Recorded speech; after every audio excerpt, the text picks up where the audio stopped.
Hi, if you're new here, my name is Anna and I'm a master's student in international management. If you're anything like me, you probably know how difficult it can be balancing all the assignments, social life, as well as part-time jobs.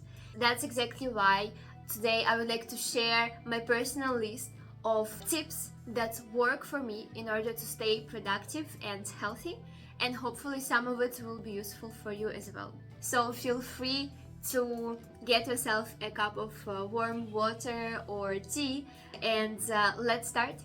So my first trick is time blocking, because let's be real, if it's not in your calendar, it's not happening. So what I like to do is I like to plan my day in little chunks and assign specific times to particular tasks, such as deep work or transportation or even lunchtime. Of course, it's important to leave some buffer time in case something doesn't go as planned, and replan as the day goes if it's necessary, because it's okay. It's better to replan and continue than not doing anything. Okay, trick number 2 is called eat the frog first. You probably heard about this phrase before, and it basically means doing the most important task of the day first. Sometimes it's called highlight of the day or any other name, but the idea is the same. You try to identify what is the main task that you have for today, and you start with that one. Yes, it can be a bit challenging because we're tempted to start with the easy task, taking a coffee, as in my case, or checking emails, but in reality, you're just procrastinating and trying to do the easy stuff, and then sometimes feel bad about it later. So by doing the most important thing first, I feel good about myself the rest of the day and get the most important thing done. The 5-minute rule is very effective for beating procrastination and creating momentum to do a task that you don't really feel like doing. So what you have to do is just set a timer for 5 minutes and get going. Just start doing it. After the 5 minutes, you can allow yourself to stop. But what happens most of the time is you just don't want to stop, because you already started, you already have some sort of plan in your head, and you just continue working on the task that actually deals with the main problem, which is often starting. And it can work for anything: studying, answering emails, or whatever you have to do.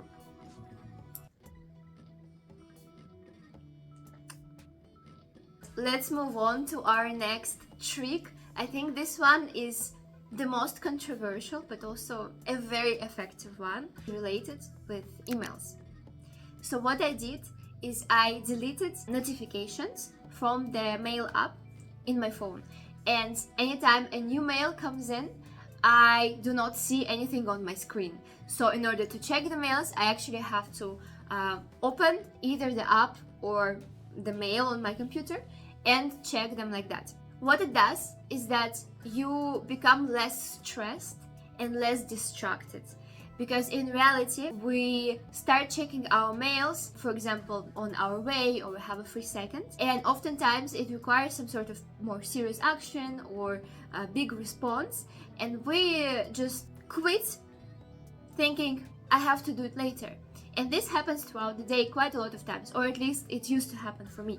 After some time, I would get stressed about this because I knew that there are things that I have to respond to later, and by constantly checking the mails, I would just get more and more stressed about it. But this way, by eliminating notifications, you can actually just sit down and check your mails once or twice a day and not be stressed, because you sit down whenever you're actually ready to take the action and respond to the mails or do something about them, and then you leave feeling free and happy that you are done with emails for now, and the next time it will be tomorrow's your problem. And if you want to be extra fancy, you can combine the trick 1 from our list with this trick and actually block time properly for checking mails. There's a book that I really like called Make Time, and the authors in that book actually suggest that the best time to check mails would be evenings, because of two reasons. First of all, your energy levels are much lower and you won't spend a lot of time answering the mails. You'll just answer in basic terms what needs to be sent, and you won't add all the extra stuff and you won't spend the extra time in there because you're already tired. And the second reason is that in the evening it's usually the end of the working day, so no one will probably respond to you at this time and you won't get stuck responding and reading threads. So that's a very useful tip if you struggle with spending too much time focusing on your email. The last trick for today is something I find very effective in keeping me motivated: writing down progress.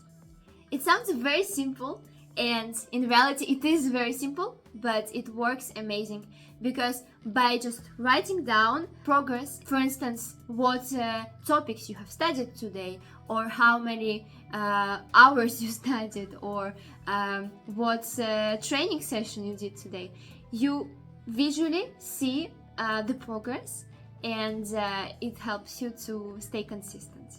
And additionally, it helps you to understand what's working and what's not working out of the things that you do, because the idea is to multiply the things that work and to stop doing the things that don't work. So by keeping note of what you're doing, you become more effective. So these are the 5 tricks that help me stay productive and effective as a master's student. Please let me know in the comments below which one you think would be useful for you. Please don't forget to like and subscribe, it means a lot to me, and see you in the next video.